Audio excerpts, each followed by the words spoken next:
Muy bien, amados, quiero pedirles que vayan abriendo sus Biblias, por favor, en la primera carta a Timoteo. Vamos a continuar con nuestros sermones expositivos de la primera carta a Timoteo. Y hoy vamos a ver la última predicación de esta serie, que tiene que ver con cómo tratar a las viudas de nuestra iglesia. Cómo tratar a las viudas de nuestra iglesia. Vamos a leer los versículos 14 al 16. Primera de Timoteo, capítulo 5, versículos 14 al 16. Dice así: Quiero pues que las viudas jóvenes se casen, críen hijos, gobiernen su casa, que no den al adversario ocasión de maledicencia, porque ya algunas se han apartado en pos de Satanás. Si algún creyente o alguna creyente tienen viudas, que las mantenga, y no sea agravada la iglesia, a fin de que haya lo suficiente para las que en verdad son viudas.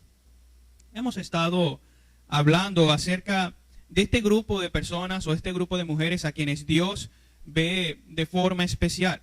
Son damas que a causa de haber perdido a sus maridos por X situación y que también han quedado desprovistas de sus hijos, estas vienen a depender totalmente del Señor. No hay alguien que las pueda sostener, no hay alguien que pueda velar por sus vidas, por sus cuerpos, por lo que tiene que ver con la vestimenta, la comida y la bebida. ¿De quién van a depender?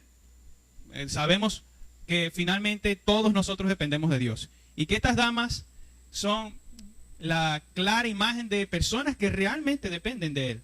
Y es lo que el Señor nos ha estado hablando por medio del apóstol Pablo. Que son viudas que se han quedado sin marido y sin hijos. Que son dependientes de Él y que oran y claman a Él día y noche. Son este tipo de damas a las cuales el Señor le tiene gran estima y las ayuda, las sostiene. Y Él ha determinado usar de forma providencial a su iglesia para sostenerlas. Y su iglesia, por supuesto, debe obedecer a este mandato. Es parte de lo que hemos estado hablando. Ahorita vamos a ver un resumen un poco más corto acerca de los principios que hemos estado tocando durante estas últimas dos predicaciones de esta serie. Pero quisiera hablarles hoy acerca de algunas instrucciones finales acerca del trato hacia las viudas.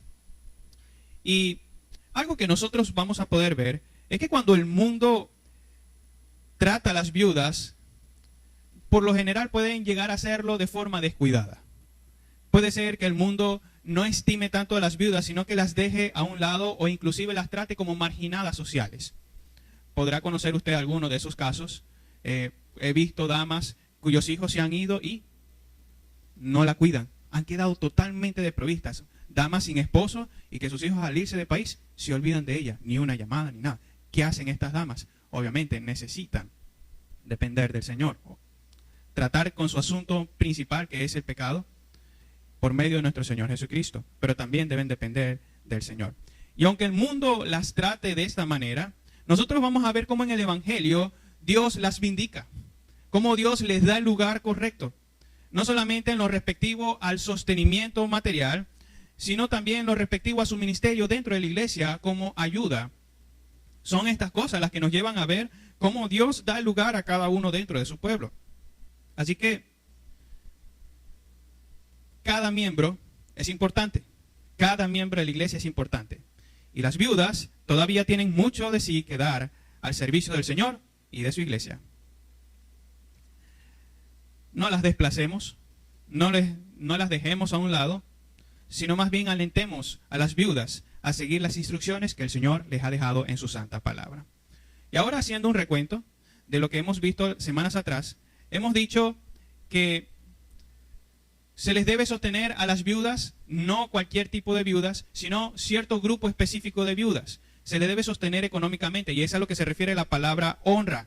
Pero por otro lado, hemos visto que Dios ha concedido a la iglesia un ministerio de viudas, específicamente una lista donde son inscritas ciertas viudas que cumplen con ciertas cualidades para ministrar a las damas, para ministrar a los niños, para ministrar a la iglesia del Señor de forma entregada toda su vida. Básicamente estas son las cosas que hemos estado viendo en los últimos dos sermones. Ahora, en estos pasajes, vemos estas primeras palabras en el versículo 14, que son principios que Pablo recoge con el término pues. Por ejemplo, vayamos ahí al versículo 14. Dice, quiero pues. Ese término pues, básicamente está recogiendo todos esos principios que hemos estado viendo semana tras semana. para pasar a dar instrucciones finales para las viudas y en segundo lugar para la iglesia. Él toma todos esos principios y finalmente da instrucciones para las viudas y para la iglesia. Y antes de avanzar, vale la pena traer a memoria ciertas disposiciones particulares que cada uno de nosotros debe tomar en cuenta y por las cuales orar. Por ejemplo, primeramente, debemos orar que Dios obre en nuestros corazones para tener un deseo ferviente de ayudar a las que en verdad son viudas. Nosotros a veces somos tan pecaminosos y que somos tan tardos para ver la necesidad de ciertas viudas. Nuestros corazones a veces son duros a tal punto que cerramos nuestra mirada. Pero es allí donde debemos rogar al Señor que enternezca nuestro corazón para que podamos ver a las viudas de la misma manera que Él las ve. Y finalmente obedecer a ese mandato de sostenerlas, teniendo fe. Alguien podría decir, hermano, ¿y cómo vamos a sostener a las viudas en estos tiempos tan difíciles? No se trata de cómo, se trata de confiar en el Señor, pero también de cumplir con nuestro deber. Finalmente vemos cómo en el Evangelio Dios, al dar instrucciones, conecta y trae armonía a cada uno de los principios. ¿Cómo se van a sostener las viudas? Bueno, ¿sabe usted que Dios manda a las personas a trabajar arduamente? Que el Señor en ningún momento viene a motivar la ociosidad, sino que llama a las personas a utilizar sus manos y a cansarse en aquello que deben hacer. Al trabajar, en otras palabras. Una de las palabras que utilizamos cuando hablamos de la carta de Efesios es básicamente partirse la espalda trabajando, no solamente para sostener nuestro propio hogar, sino también para ayudar a los hermanos de nuestra congregación. A eso nos llama el Señor. Alguien dirá, pero ¿qué tienen que ver ellos conmigo? Bueno, mucho. Si estas personas han creído, tiene que ver mucho, porque son sus hermanos en la fe. Y debemos ayudarnos unos a otros. ¿Y no es acaso eso lo que se evidencia en el primer siglo de la iglesia? Nosotros oramos, Señor, no como aquellas personas de aquel tiempo. Bueno, ¿está usted dispuesto a abandonar algo de sí mismo para ayudar a sus hermanos? Deberíamos estar en esa disposición. Precisamente porque el Señor nos ha llamado a velar los unos por los otros. Y no solamente en un sentido espiritual, en un sentido físico también. Pero ciertamente debemos confiar en el Señor para poder obedecer a este mandato. Y la segunda disposición por la que debemos orar, que Dios obre en los corazones de las damas, es que ellas puedan vivir conforme a estas cualidades mencionadas en los versículos de atrás, con el fin de que un día, cuando ya sus esposos partan, ellas puedan entregarse al servicio lleno del Señor. Alguien podría decir, bueno, pero yo quiero vivir los últimos días de mi vida en paz. Bueno, puede vivirlas en paz trabajando para el Señor. Entregar su vida al servicio de Él y de su amada iglesia. Es que no entendemos que las fuerzas que tenemos las da el Señor y que la vida que tenemos no es nuestra sino de Él. ¿Qué cree usted que va a hacer, si es que ha creído, qué cree usted que va a hacer en el cielo? ¿Hacer nada? No, queridos hermanos. En el cielo nosotros vamos a adorar en todo tiempo a nuestro Dios y puede empezar a hacerlo desde aquí, sirviendo unos a otros, amándonos unos a otros como Dios nos ha amado. Amén. Oremos por ello. Oremos por una disposición correcta en nuestros corazones hacia las viudas y oremos por las damas para que desde su juventud puedan procurar cumplir con estas cualidades de las que hemos estado hablando, para que en su momento, ya después de haber recorrido una gran parte de su vida, puedan decir en un momento, ok, ahora me voy a dedicar al servicio entero del Señor. Oremos por viudas como esas, que puedan ministrar a la iglesia de Cristo. Entonces lo que sigue en este versículo 14, por favor, vamos a nuestras Biblias. Versículo 14 dice, quiero pues que las viudas jóvenes se casen, críen hijos, gobiernen su casa. Esta primera palabra en un sentido, o esta primera expresión usada en esta afirmación ha sido un tema de muchas controversias. Controversias por algún tipo de personas que quieren utilizar como pretexto el hecho de que aquí está hablando nada más Pablo y no Dios, dando a entender que eso es un deseo nada más de Pablo y que no es Dios el que lo está diciendo. Sin embargo, aquí tenemos que tener mucho cuidado. Ojo con esto. Si nosotros decimos algo como eso, entonces empecemos a quitar todas esas páginas donde Pablo dice, quiero pues, o exhorto, o esto, aquello, como refiriéndose él mismo quien está dando esas expresiones. En 1 Corintios, si no recuerdo mal, o eran Romanos, él enseña algo como que, digo yo, no el Señor. Esas son una de esas expresiones parecidas a estas que encontramos aquí, donde las personas parecen decir, bueno, aquí es nada más Pablo que está enseñando, pero no, eso no es lo que quiere decir, y ahorita vamos a ver por qué. En aquel pasaje, sencillamente, está señalando el hecho de que en su momento el Señor no había enseñado, hablando del Señor Jesucristo en su ministerio terrenal, no había enseñado del mismo punto del que iba a hablar el apóstol Pablo ahora en ese contexto, hablando de lo del divorcio. Entonces, ahora nosotros vamos a ver que tocante al tema de las viudas, él vuelve a utilizar una expresión como esta. Dice, quiero pues. Y para que no creamos que esto nada más lo dice Pablo y no el Señor, consideremos algunas pautas que creemos y que de hecho hemos aprobado como iglesia, y es una de nuestras confesiones. Nosotros creemos que toda la Escritura es inspirada por Dios. Ciertamente que fue escrita por hombres escogidos, pero que el autor final de la Biblia, ¿quién es? Dios mismo. Eso quiere decir que cada palabra que hay en la Biblia viene de Dios. Cada palabra que hay en la Biblia, el Espíritu Santo ha guiado a los escritores para plasmar allí lo que Dios quiere. Siendo así, hay ciertas implicaciones de ello. Y es que cuando el apóstol Pablo habla en primera persona y dando una instrucción, no es solamente el apóstol Pablo, es principalmente Dios hablando. ¿Acaso los apóstoles no hablan con la autoridad que Cristo les dio? ¿Sí o no? Es así. Ellos representan a Cristo, la autoridad de Cristo sobre su iglesia. Así que las palabras que aquí está mencionando Pablo son las palabras de Cristo para toda la iglesia. Y en este contexto, para las damas jóvenes. Entonces la instrucción es que las viudas jóvenes se casen, críen hijos y gobiernen bien sus casas. Hay algunos textos o algunas versiones, si es que usted tiene, por ejemplo, versiones como la Biblia de las Américas, donde la palabra viudas aparece en gris. Eso quiere decir que en algunos manuscritos no aparece esa palabra. Entonces, ¿por qué aparece aquí viudas jóvenes? Independientemente, nosotros nos vamos a dar cuenta que en todo el contexto, desde el versículo 3 en adelante, ¿de qué se está hablando? De las viudas. Por eso podemos entender que cuando dice aquí las jóvenes, también se está refiriendo a las viudas jóvenes. ¿Y cuál es la instrucción? Ahí está, que se casen, críen hijos y gobiernen bien sus casas. Estas son instrucciones propias del rol de una dama, de los roles que Dios le ha dado a las mujeres. Y en este punto es bueno que también retomemos algunos principios que son comunes tanto en esta enseñanza como en otra enseñanza de Pablo. Por ejemplo, en la del capítulo 7 de su primera carta a los Corintios. Recordemos algunas cosas. Hay ocasiones en la vida de todo creyente, pero específicamente de las damas, hay ocasiones en las que una mujer puede quedar viuda a temprana edad. ¿Conoce usted algún caso? Sí. Puede ser que en la iglesia existan viudas que hayan quedado en esta condición a temprana edad. O que sencillamente se hayan divorciado, siendo obviamente las damas la parte inocente. No la parte ofensora, sino la parte que recibió la ofensa. Hablando del adulterio. Puede ser que se haya divorciado y haya quedado libre de su pareja. Y según esa libertad que Dios le ha dado a estas damas, estas puedan elegir no volver a casarse. Tomar una decisión como esa es muy importante, principalmente entendiendo que es lícito que ella la pueda hacer, o que estas damas lo puedan hacer tanto a su corta edad como a una edad más avanzada. En cualquiera de los dos casos podemos ver que es lícito. ¿Pueden las damas jóvenes decidir no casarse? Sí, el apóstol Pablo lo dice allá en 1 Corintios 7:8. Quiero pues que se queden como yo, lo dijimos la semana pasada, eso se refiere a solteros. ¿Con qué propósito? Bueno, dedicarse al Señor. Ahora, hay ciertos peligros de que las viudas jóvenes se queden sin casarse. Es por eso que aquí el apóstol añade una condicionante. Si van a tomar una decisión como esa, eso aplica tanto para hombres como para mujeres. Ojo. Pero si van a tomar una decisión como esa, primero, así como un arquitecto o un constructor va a ver todo con lo que cuenta para construir y saca sus cuentas, así también antes de tomar una decisión nosotros debemos ser sabios y ver si contamos con todo lo necesario para poder cumplir con esa decisión. ¿Y cuál es la condicionante? El apóstol bien lo dice, pero si se están quemando, mejor cásese. ¿Cuál es la consecuencia? Que si toman esta decisión y aún así se sienten orientadas estas damas a todavía querer casarse, vienen a quebrantar su voto. Y vienen a deshonrar a Dios, habiendo tomado una decisión de quedarse sin casar. Quiere decir que motivadas por sus pasiones abandonan este voto o esta promesa. Por eso es que debemos tener mucho cuidado. Hermanos, hermanas, si vamos a prometer algo al Señor, debemos cumplirlo.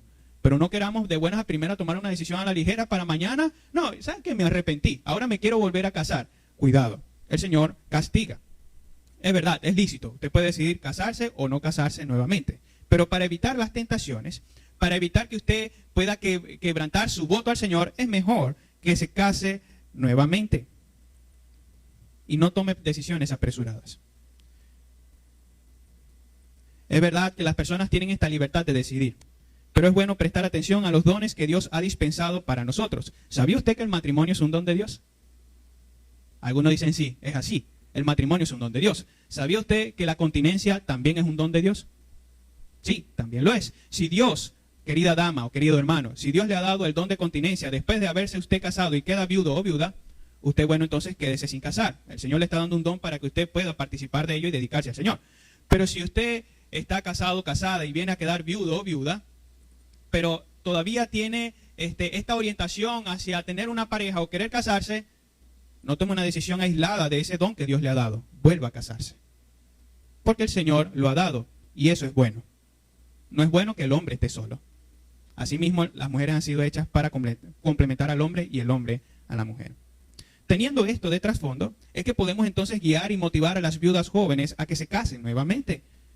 Darles esta instrucción. Y hacen bien al decidir casarse nuevamente. Y de hecho, imitan a ciertas mujeres que en la Biblia quedaron viudas y volvieron a casarse. Como ejemplo tenemos a quién, a Ruth. ¿Recuerda usted a esta joven? Una mujer llamada Ruth, quien siguió sirviendo al Señor y siguiéndole al casarse con Boaz y finalmente poder cumplir con un plan redentor. ¿Por qué decimos eso? ¿Sabe usted que Ruth era bisabuela del rey David? Una mujer gentil, vino a ser parte de la genealogía. ¿Sabe usted que Ruth es mencionada en la genealogía del Señor Jesucristo? Sí, así fue. Una mujer que quedó viuda y se casó entonces con este varón llamado Boaz, obviamente conforme a un plan redentor. Otro principio que es común y rige a esto, o a este principio, es que hombres y mujeres creyentes deben casarse con otros creyentes y no con inconversos. Es bueno hacer ese paréntesis, es bueno hacer esa aclaratoria. Sí, damas que han quedado viudas a temprana edad pueden volver a casarse, pero ojo, no pueden llegar a casarse con personas inconversas. Porque el Señor ha sido muy claro, de hecho, también con las palabras del apóstol. Cásense en el Señor. En el Señor. Ni se le ocurra casarse con una pareja inconversa. Estando casada, se le motiva entonces a las hermanas a criar hijos. Es decir, a procrear y criar hijos piadosos. Eso nos recuerda la forma que Dios proveyó a las damas para ser libradas de esa culpa que tienen por causa de Eva, de que fue la mujer quien pecó primero. ¿Qué le dice allá el apóstol Pablo a Timoteo, capítulos atrás de esta misma carta? Pero se salvarán engendrando hijos. Eso no necesariamente significa teniendo hijos y ya. No, significa teniendo hijos y criándolos piadosamente, llevándolos al evangelio. Vemos el final o el principio redentor aquí, que es lo mismo que habíamos mencionado de Ruth.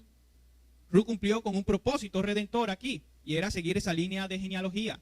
En este caso vemos cómo también Dios manda a las mujeres o a las viudas jóvenes casarse nuevamente, tener hijos y criarlos. ¿De qué forma? Criarlos de forma piadosa, en el temor del Señor, dándoles a conocer el evangelio.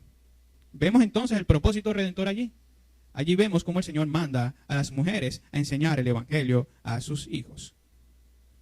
Entonces estos son los principios que está mencionando el apóstol. Y consecuentemente pasa la última parte de esta instrucción y les dice que se les encomienda a estas damas gobernar bien su casa. Que se casen, críen hijos y gobiernen bien su casa.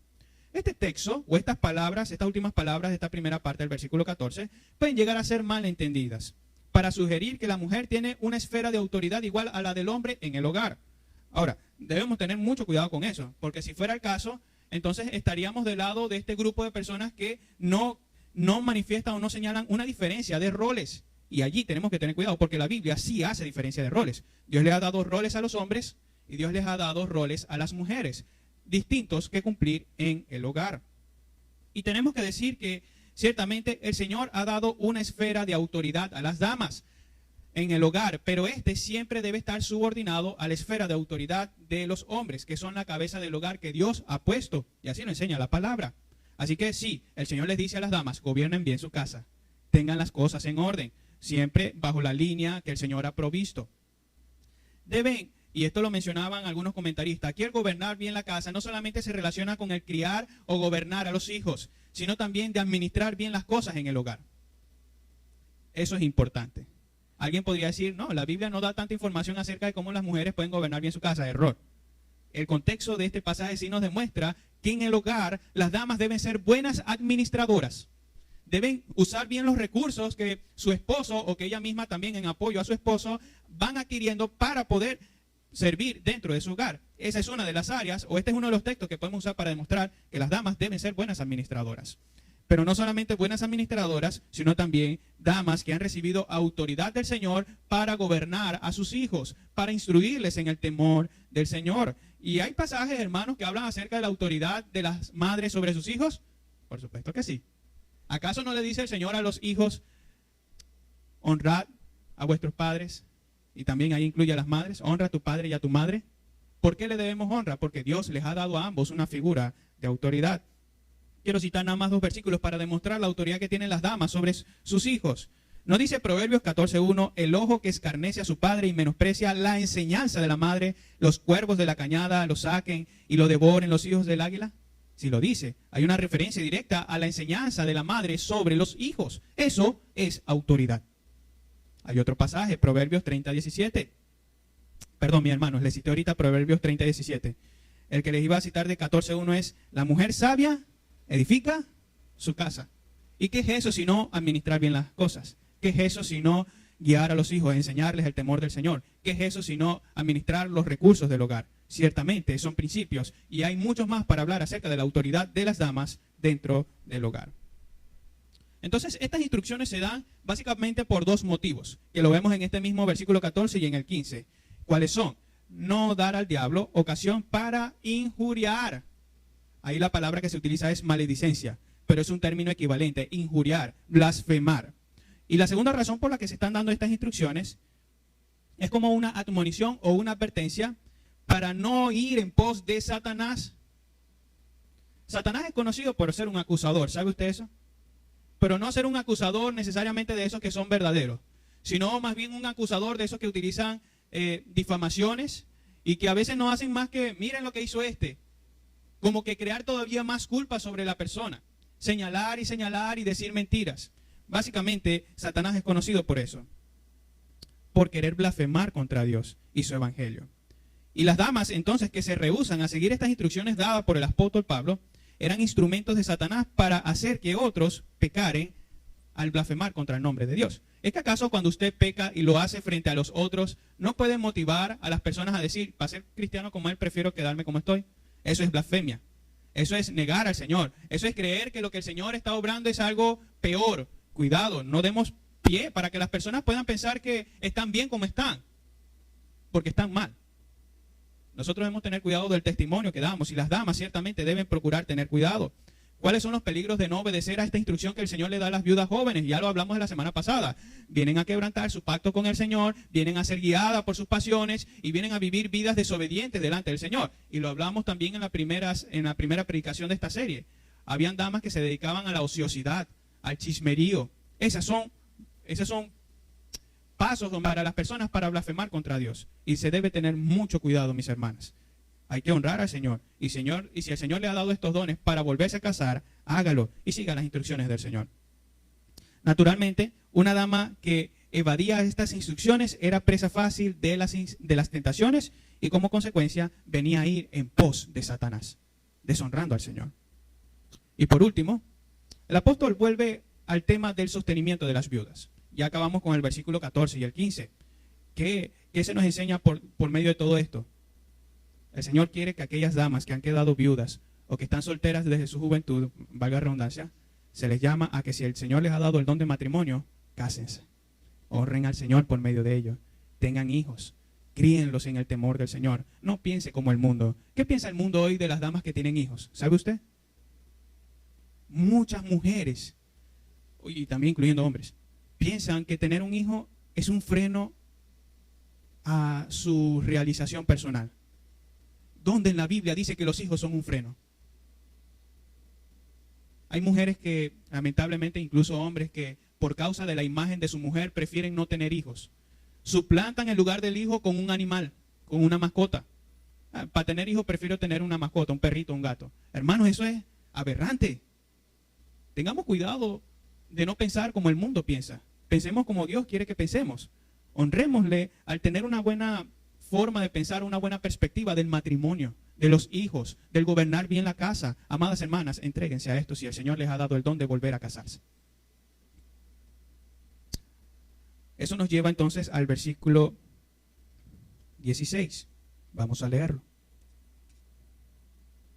Si algún creyente o alguna creyente tiene viudas, que las mantenga y no sea agravada la iglesia, a fin de que haya lo suficiente para las que en verdad son viudas. Quiero señalar, antes de poder atender a la parte de este texto, a que podamos notar que allí dice si algún creyente o alguna creyente. ¿Qué está haciendo ahí el apóstol? Ahí está haciendo una diferenciación entre hombres creyentes y mujeres creyentes. En otras palabras, si hay falta de un varón creyente en una familia y si hay una creyente en esa familia y esa creyente tiene viudas, ¿qué dice el Señor? Bien sea hombre o bien sea mujer, que puedan trabajar para sostener a sus propias viudas. Así de claro. Hombres y mujeres creyentes deben estar entregados a sostener a sus madres o a las viudas dentro de su familia. Se está volviendo básicamente al sostenimiento de las viudas. Primeramente podemos ver de ello que Pablo hace ver a los creyentes que de la misma manera que los niños deben disfrutar de los derechos de ser sostenidos por sus padres, así cada creyente está en el deber de sostener a las viudas que hayan dentro de su familia. ¿Ven ese mismo principio? ¿Cuál es la labor que Dios les ha dado a los padres? Cuidar de sus hijos, sostenerlos, mantenerlos, velar por su bien espiritual, velar por su bien físico, entre otras cosas.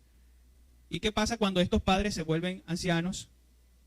¿Cuál es el deber de los hijos? Sostenerlos. Y todavía más, si ya el padre se ha ido y queda la mamá viuda.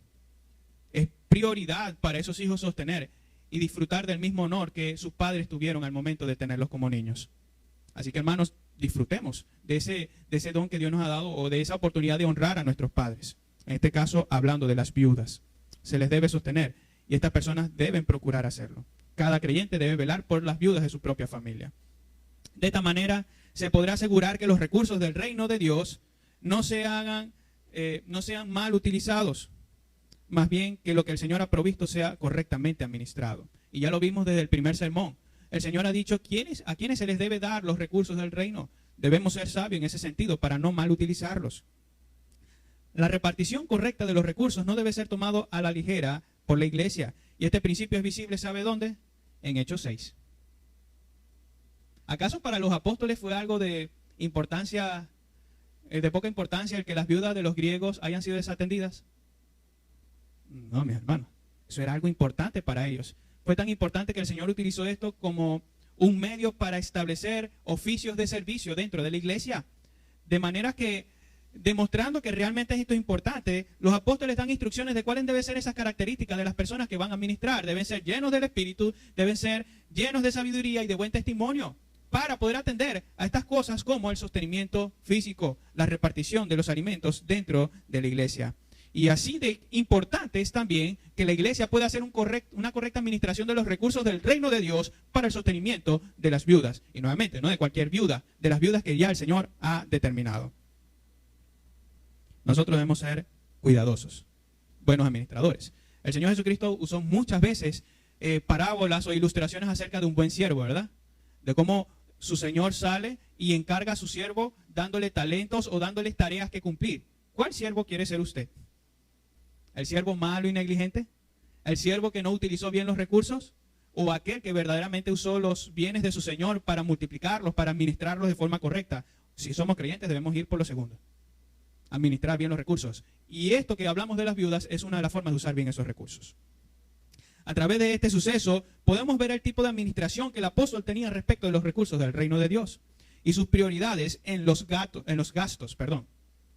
Cuando los recursos de la iglesia son bien administrados, esta no va a ser gravada, sino más bien bendecida. Repito eso. Esto debe motivarnos a tener una correcta apreciación de la parte administrativa de las cosas de la iglesia, a prestar atención cuando se dan los números. Cuidado. Repito, cuando los recursos de la iglesia son bien administrados, esta no va a ser gravada en ninguna manera. Y de alguna manera esto debe llevarnos a tener una perspectiva correcta de la forma con la que disponemos de lo que el Señor nos ha dado. No pensemos indiscriminadamente que si tenemos alguna viuda, la iglesia ya está en el deber de garantizarle algún tipo de apoyo económico así sin evaluarla. No, debemos sostenerla siempre y cuando sea una mujer que ha sido desprovista de su marido, y de sus hijos. Y obviamente si es creyente del Señor, si es parte del pueblo del Señor. Cada creyente entonces debe procurar no ser gravoso a la iglesia, procurando sostener a las viudas de su propia familia y esforzarse por ello. Ese es el patrón que Dios ha dado. ¿Tiene usted viudas en su familia que asiste acá a la congregación? Sosténgale, sostenga, porque ese es el don, o ese es el, mejor dicho, el ministerio que Dios le ha dado. Este es un principio aplicable a todo lo que sucede dentro de la iglesia, estos principios de administración. De manera que deberíamos estar en la disposición de poder ayudar a solventar las necesidades que se presentan en la misma iglesia, sin que ésta sea agravada en sus recursos. ¿Hay alguna necesidad en la iglesia? Bueno, sí la hay. Vamos a ver si podemos solventarla sin tratar de ser gravosos a los recursos que ya el Señor nos ha dado como iglesia. ¿Para qué? Como lo dice también el texto, para que haya lo suficiente para las viudas, para que haya lo suficiente para sostener a los hermanos que de verdad están en necesidad. Eso es un principio que debe regir nuestras vidas, hermanos. Debemos pensar en cómo ayudar para que los recursos sean administrados mayormente en las prioridades de la iglesia. Por ejemplo, la necesidad de los hermanos que verdaderamente están desprovistos de las cosas que son de primer orden. Así debemos hacerlo. Cuando la iglesia del primer siglo manifestaba alguna necesidad con los alimentos o la vestimenta, los creyentes vendían sus propias necesidades, sus propios bienes para atender a las necesidades de los hermanos. Y de esta manera glorificaban a Dios. Es esto lo que el Señor nos enseña. Podemos ser de bendición para nuestros hermanos y al mismo tiempo procurar que los bienes de la iglesia sean administrados de forma correcta en el sostenimiento de las personas que deben ser sostenidas verdaderamente. Está en nuestras manos entonces ser buenos administradores, mis hermanos. Si usted tiene viudas en su hogar, en su casa, en su familia, sosténgala. Y honre al Señor de esta manera y honre a su madre. Amados, que el Señor obre en nuestros corazones. Que esto sea importante. Que esto no sea visto como algo de segundo o tercer orden. Esto debe ser importante porque para Dios es importante. Amén.